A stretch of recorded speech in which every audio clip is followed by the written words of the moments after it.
Hi, I'm Mitch Gallagher. Welcome to the Sweetwater Minute. We have special guests in the studio today. We have Sanctus Real here. This is Chris and Mark and Dustin. Hey. Great to see you guys. Hey. Good to see you. Glad Thanks to for have you having here. us. Yeah, thanks for having us. Thanks, Mitch. So I always want to get all Latin and be like Sanctus Real. You'd be correct. Yeah. You're not the only guy who does that. Yeah, right. It's Mark's fault, actually. Is that right? It is, yeah. Mark named the band. Long time ago. Right. Didn't know any better. Around 96, right? That's when right. The band That's was exactly was right. formed. Tell us a little bit about that, the forming of the band and how you guys all came together. Yeah, so I was 18. I'm a little older now. Chris here was 16. He and the rest of the original lineup of the band went to a Christian high school in Toledo, Ohio, where we're from, Toledo Christian School. They started jamming together in the, if you can call it that, jamming in the chapel worship band. Yep. And I went to a church where every kid in that church, except for me, either went to Toledo Christian with these guys or was homeschooled. I was the only public school kid. So we had mutual friends, and yeah, I met Chris and our former singer, Matt, and I got invited over to Chris's basement one day, and we jammed a Weezer tune in the basement. Yeah. And the rest is history. Right. So when did you guys start writing songs, and when did you start deciding you were really going to move forward with the band? We were doing worship music. We did a lot of cover music, too, just for fun. And somewhere shortly thereafter, we started writing our own music. Mm-hmm. I think one of the first songs we wrote was called Red Jet. And it was named after my mom's car, because she would pick us up from school and take us home so we could practice. Right. And so right from the beginning, really, we tried our hand at writing, but a lot of those songs were pretty terrible. Yeah. But shortly thereafter, we started doing some projects. Our first thing we ever did was a tape. I think we did a 6-song tape. Mm-hmm. This was back in the 90s. Mm-hmm. A couple of CDs later, we ended up getting signed to Capitol Records, Sparrow. And I was 21, I think, when we signed and put out our first record nationally. Right. Yeah. Right. And since then, of course, many albums and about a dozen Dove Award nominations and a win in there and all kinds of success. Hit 24 #1 singles right along the way. So some tremendous success along the way, which is really, really awesome. And the new album is Changed, which was just released about a month and a half ago, right? Yeah, it came out late April. And it's the first record we've put out in 4 years. Right. And with a newcomer, our new singer, Dustin, on vocals. Right, which... Tell us your story. Tell us how you ended up coming into the band and I came by accident. Yeah. Actually, I was a worship pastor at a church, and my wife and I sing together. And we had a little project we called James and June because we thought it sounded better than Dustin and Sarah. Okay. And, don't ask. I don't know where it came from. And we were doing kind of folk music, playing a lot of different festivals, and I got a just out of the blue phone call one day, and I didn't even really know. I think maybe a week before I had seen somewhere online that Matt was leaving, and I wasn't that connected. And I just got a phone call out of the blue one day from a friend. I had known him years before. He was their bass player. He had been playing bass for them, and we're from the same hometown. We had worked on a project a few years back. I hadn't talked to him in a long time. And he was really trying to get a hold of me one day, and I was like, why is he really desperately trying to get a hold of me? So much so that he had his wife contact my wife that said I need him to call me, and so I called him, and yeah, it was just kind of really out of the blue, and obviously fairly life-changing. And they said come have dinner with us, and I said that's cool because I would much rather just get to know people. I hate auditioning. To be honest, I wouldn't have auditioned if they had said, would you come audition? I probably wouldn't have done it. But they said, come meet with us and let's write a song together. Nice. Which is more pressure, but more fun too. Yeah. And so we just got along really well. It was more about a relationship type of thing where it was like, okay, I can work with these guys. They're just really good guys. And after 20 years in the business, they're still, to be really good guys, they must be really good guys.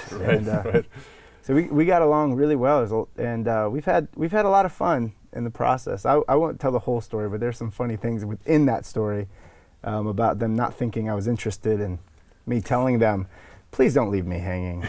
And then they left me hanging. And So, but we started. It's been this up and down thing. You know, it's the music business as a whole is up and down, and we're getting to this point though where we have our own music, our new stuff, and new record, and it's been really exciting for us to fight this hard for the last few years, and then get to this point where here it is, and it's been going really well. So it's been great. Right. So it was a pretty major transition, not just a singer, but also a record company and booking agent, and you guys. Did a lot of transitioning there. Were you considering a wide range of singers, or was Dustin the one that was on your radar? Or? These are great questions. Yeah. So Mark and I, as Mark said, we helped form the band. I was 16 at the time. So our whole, over half our lives, we've been in the same band together. And so we knew that to continue the band forward, it would have to feel like family, because that's the way it's always felt. So we didn't put out like a bulletin or a notice to anybody saying we need to fill a position. For us, it was more than that. It was if there's the right person out there, it'll just kind of be obvious, and then we'll move forward. And if not, we're not going to force it. Right. And so no, we didn't call looking for qualified vocalists at all. And I think some people thought we were crazy. For sure, and especially thought we were crazy when we did bring in somebody who was an unknown, in our industry. But it's been amazing to see it all come together, and to have this new record to show people, the process, the behind the scenes, more or less, what we've been working on for 2+ years to record and to write. It's been great. All right, that's a big project. Yeah.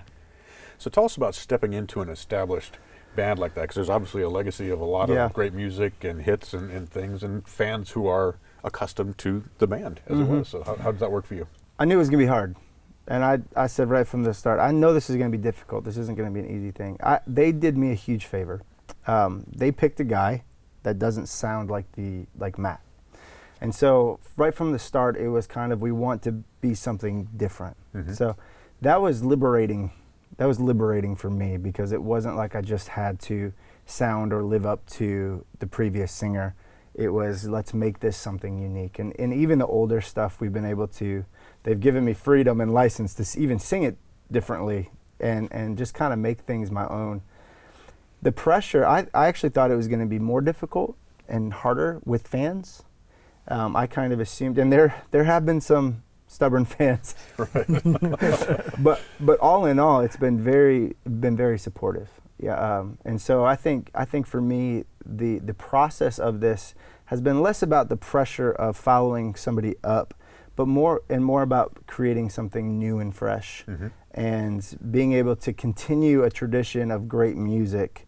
Because I just walked into it knowing I was not going to be the old lead singer. We're just very different in a lot of ways in our styles and vocals. And these guys wanted it to be that way, and so it was very liberating. So the real pressure for me has been, let's create music that the people who like the old stuff will still connect to and still feel like it's Sanctus Real, even though it's a different sound. And so I've kind of been able to walk the transition.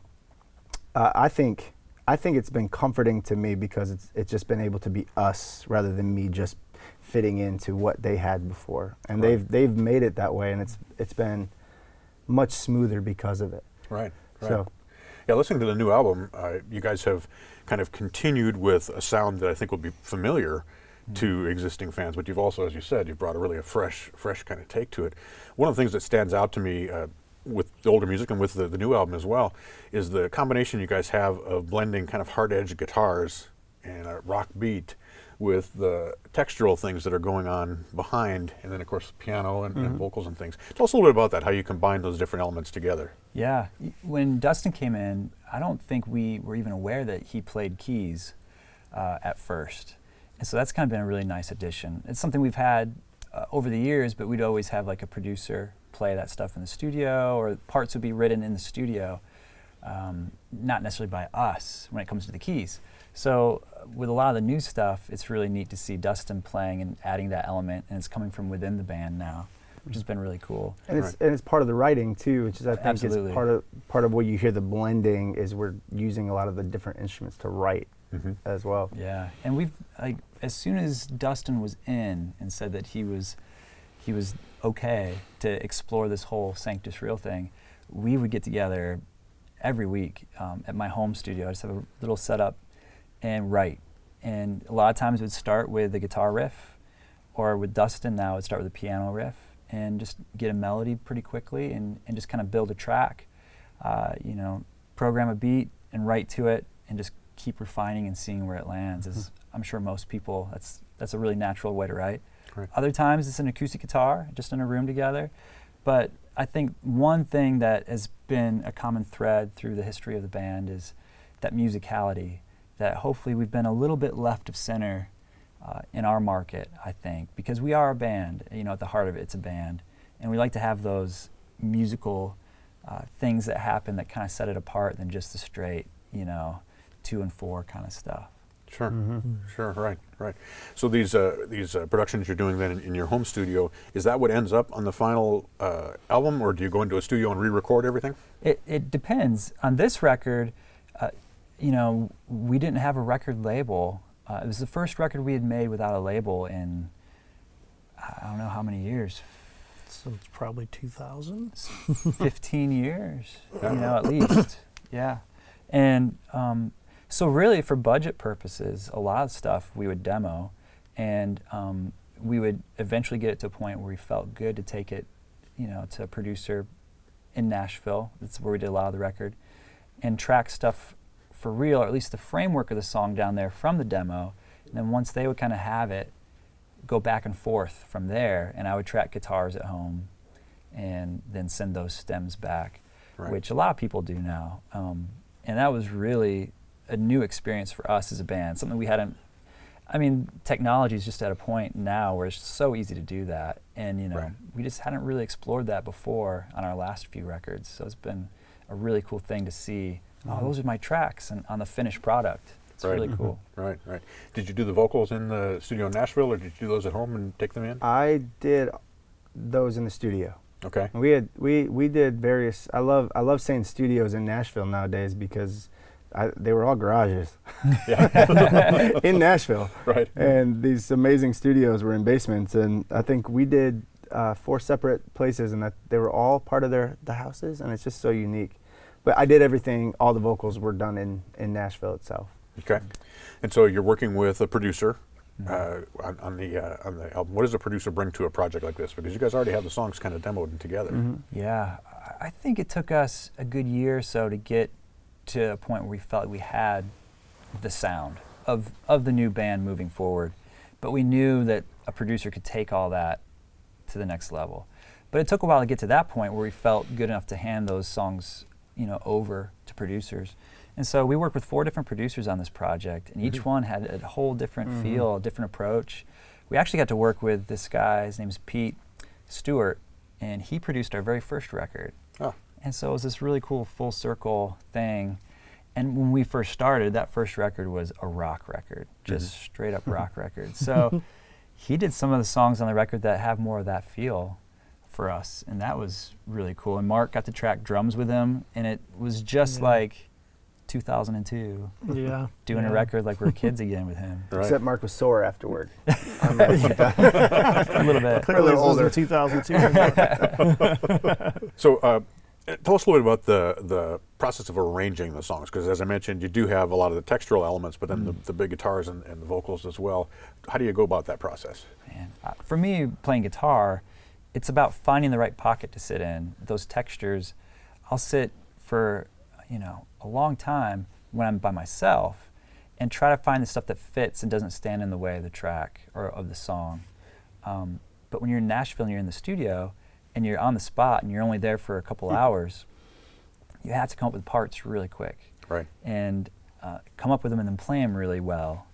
And I'm always amazed. I'm always amazed that something happens. You just have to try. You have to try something, right? Even if you don't know where to start, just start picking something and you'll find it. That's one thing I've found. I would not claim to be a musician in the sense of knowing, you know, all my charts or numbers or any of that. Like I love finding stuff that sounds right to me. And in the studio, you know, things move real quick and you have to find that part quickly. And I love the challenge of that. but I also like when I get to be home and I can spend hours on a part. Not that it's always better that way. Right. You know, it's just two different approaches. You have to be able to work in both scenarios for guitar stuff. Mm-hmm. Well, I think in arranging songs too, you know, a lot of times when you're arranging, we sit and you have to figure out where you feel like this song should go, right? Like, you know, there's songs we kind of said this song would be great for radio, and if you're doing a song for radio, you have to arrange it a certain way, Right. you know. And then there are songs that you go, this is a song that I feel very personal about, or I feel like this is one of my favorites. And so I think as we sit and you arrange a song, you're arranging it in such a way to, I want to sound creative for a second, because that's kind of what we try to do. You're arranging a song to create an emotion for people. And so whether it be parts or verse chorus or all the different types of things you can do in an arrangement, I think the big picture is the thing that matters the most. And I think at the end of the day, when you sit down and go, okay, let's look at the big picture of this song and how it makes you feel and how we think it's going to make other people feel. And then you can go in, and if you have to rearrange things because you're searching for that feeling and maybe you don't feel it, I think sometimes people, and I can do this easily, you get narrow tunnel vision on a song, and you go, I don't like this part of the chorus, but you haven't zoomed out to see how that fits with the rest of the song. And I think it's a huge thing for me to just be big picture, and then you can zoom out even farther and see the whole record and see how the whole record makes you feel, and even arrange songs in that order. That's part of the arrangement for me as well. So like, I think I'm always this big picture person that's like, okay, I know that part is cool, but does it even fit with the vibe of this entire song, basically? Right. The challenge with that, especially when you have several people collaborating, is that people get attached to their ideas, they get attached to their parts, and how do you let go of that? How do you step back and That's a good question. I think if you go into it, like for me, I hadn't done a lot of co-writing before this past 3 years. I was writing story type folk music, and it was just me, and there was nobody else to bounce ideas off of. So you write a song front to back, and when I started doing this and going to Nashville, and everybody's a specialist, right? And not many people did chords and melodies and like all that stuff, and I've never been used to not doing that, so it was very strange. And I think when I first started getting used to the idea, for me it was always going to be about the big picture again, and the big picture being way more important than your idea, right? So the ideas have to work in unison, and so I would kind of go in and not really make anything. This is me personally, but I wouldn't make anything my idea. I would just make it if I put it out there, it's for everybody. Like it's part of the big picture again. And I think you hold those kind of ideas. You don't take it personally. You hold it loosely. Right. It's a far healthier way to work than to say, no, that was my idea. I think it still works. It's better than yours. Because at the end of the day, if we're honest with ourselves, music is a creative, subjective endeavor. Sure. Which means what we like is always going to be different, and so it's kind of finding that common middle ground that makes the song. And down in Nashville, here you serve the song, right? And so, I think in a lot of ways for me, it was just walking in knowing that it wasn't my idea in the first place. Even if it originated from me, once it came out, it was everybody's idea. Right. Yeah. Right. It was cool for me because there's a lot of Dustin and I writing. To take him to Nashville and watch him in these scenarios where we're in with a writer or a producer, and knowing that Dustin's super talented and these people, they don't know Dustin from anybody, and to watch this whole thing unfold, more often than not, it was like we'd walk away and the writer or the producer would pull me aside and be like, "You guys are going to be okay. This guy's good," Right. And I think a lot of that goes back to him having that openness in a session to, he didn't get his feelings hurt if the idea wasn't good, or, just it's a collaboration all around. And it was really cool to see that happen again at this point in our career in a very fresh way. Right. That's great. Yeah. That's great. Mark, Chris mentioned that when you're doing the demos, you're programming a drum part that you're working things with. How did you then take that and work out the drum parts in those sessions?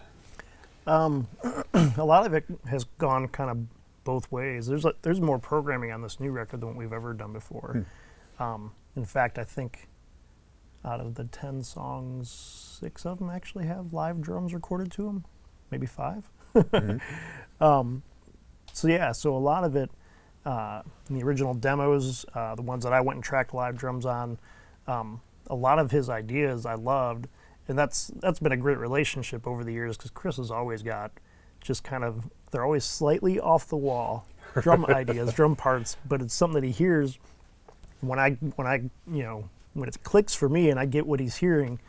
It 90% of the time ends up being like the coolest part of the record, drumming wise, and I'm like, Right. this is sweet.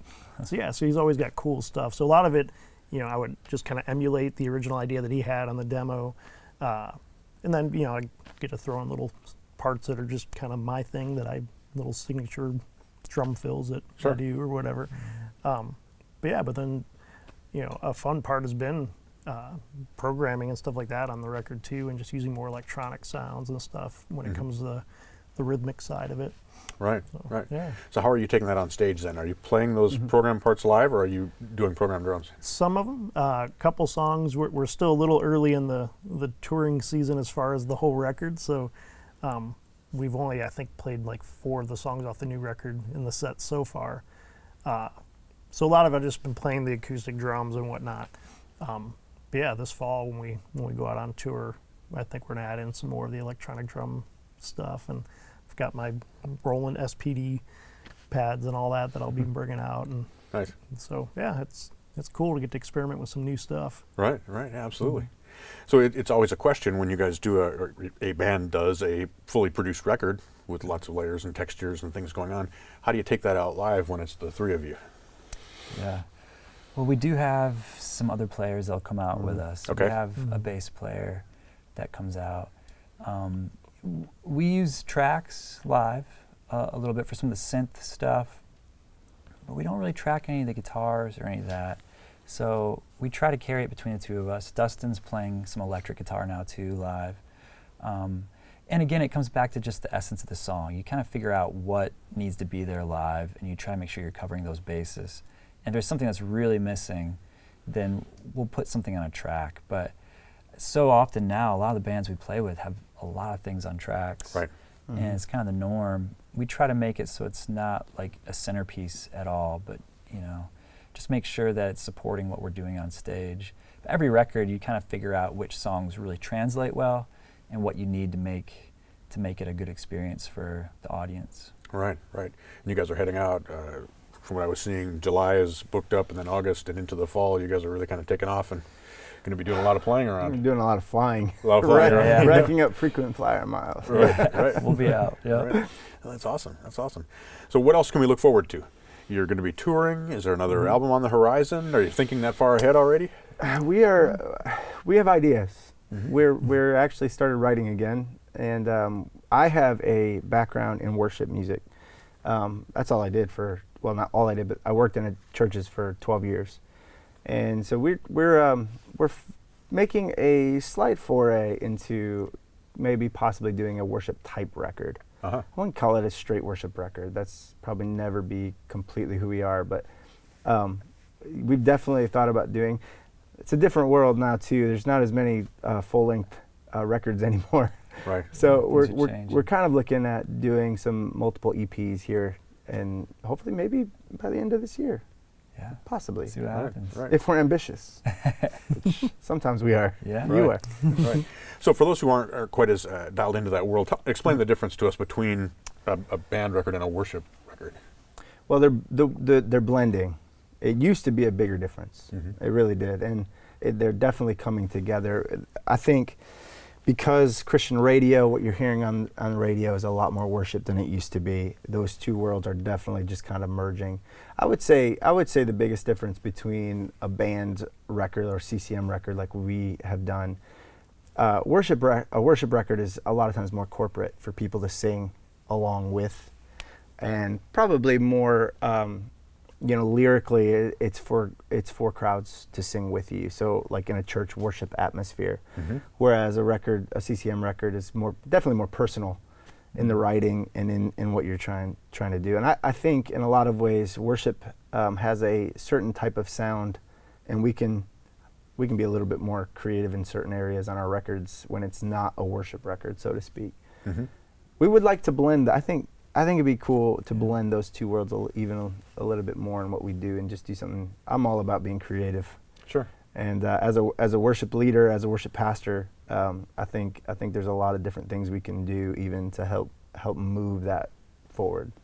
Sure. Yeah, you want to keep it accessible for the worship side of things, but also be able to put your own kind of stamp on it and have the artistic side of it Absolutely. as well. And we do see more, I think, crossing over Yeah. back and forth in some of that stuff as it opens up and the world becomes bigger, Yeah. as it were. So that's very cool. Yeah. And of course, the idea of doing EPs lets you kind of explore that as well, because you aren't having to do so many songs to fill things out. You can have each one serve different purposes, whatever. So. Yeah. Very cool. Well, guys, congratulations on all the success. The new album's awesome. You got the single that's out, and videos are dropping, and lots going on. You'll be out on tour. Yeah. So we're so glad you took time to stop in and see us here at Sweetwater. Well, thanks for Absolutely. letting Yeah. us. You bet. Did you get on the Great. slide? That's always the question. I did last time. I did the slide. Did you do it? I did it this time. Can't miss the slide. I did last awesome. time. I filmed it. It was super Yeah. cool. This place is amazing. It's amazing. It is crazy, isn't it? Yeah. Well, thanks so much for coming in, guys. It's great to Absolutely. meet you. Thank you. Yeah. Dustin, Appreciate it. Mark, Thank you. Chris, Thank you. and thank you for joining me for the Sweetwater Minute. I'm Mitch Gallagher. Give me faith like Daniel in the lion's den. Give me hope like Moses in the wilderness. Give me a heart like David, but be my defense, so I can face my giants with confidence. I face my giants with confidence.